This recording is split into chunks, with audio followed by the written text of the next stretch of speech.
Welcome to Bala cars. இப்போ நீங்கள் பார்க்குற கார் பார்த்தீங்கன்னா மாருதி வேகனார் அப்படிங்கிற காரை பற்றி தான் பார்க்க போகிறோம். வாங்க வீடியோக்குள்ளே போகலாம். இந்த கார் பார்த்தீங்கன்னா மாருதி வேகனார் மாடல் பார்த்தீங்கன்னா 2014 மாடல். இதோட வேரியன்ட் பார்த்தீங்கன்னா VXI அப்படிங்கிற வேரியன்ட் தான். ஓனர் பார்த்தீங்கன்னா ஒரு ஓனர் இருக்காங்க. இது ஒரு பெட்ரோல் வண்டி தான்.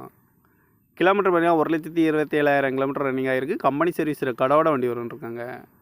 இதுக்கு இன்சூரன்ஸ் பார்த்தீங்கன்னா 5/8/2025 வரைக்கும் இன்சூரன்ஸ் எடுத்து வச்சுருக்காங்க. காரோட ப்ரைஸ் என்ன சொல்கிறாங்கன்னா 3,50,000 சொல்கிறாங்க. ரேட்டு குறைக்கணும்னு சொல்லியிருக்காங்க. குறைச்சி பேசி இந்த காரை பைப்பிங்களான்னு சொல்லியிருக்காங்க. ஏசி வந்துடும், பவர் ஷேரிங் பவர் வந்துடும், டச் ஸ்க்ரீன் வந்துடும், ரிமோட் லாக் வந்துடும், சீட் கவர்லாம் மாட்டியா நீக்குவர் தான் போட்டிருக்கு. டயர் பண்ண பார்த்தீங்கன்னா 4 டயருமே ஒரு 70% நல்லாயிருக்கும் அப்படின்னு இருக்காங்க. இந்த கார் பார்க்கணும் இடங்கள் பார்த்தீங்கன்னா தர்சன் கார்ஸ் ஈரோடு அப்படிங்கிற இடத்துல தான் அந்த கார் பார்க்க முடியும். TN 13A0867 அப்படிங்கிற நம்பரில் தான் அந்த கார் இருக்குது அப்படின்னு இருக்காங்க. ஓனர் பார்த்தீங்கன்னா ஒரு ஓனர் இருக்காங்க. இது ஒரு பெட்ரோல் வண்டி தான். இந்த காரோட ப்ரைஸ் என்ன சொல்கிறாங்கன்னா 3,50,000 சொல்கிறாங்க. ரேட் குறைக்கணும்னு சொல்லியிருக்காங்க. குறைச்சி பேசி இந்த காரை பைப்பிங்களான்னு சொல்லியிருக்காங்க. இந்த மாதிரி கார் வீடியோக்கெல்லாம் பல கார் சேனலில் சப்ஸ்கிரைப் பண்ணிச்சுக்கோங்க.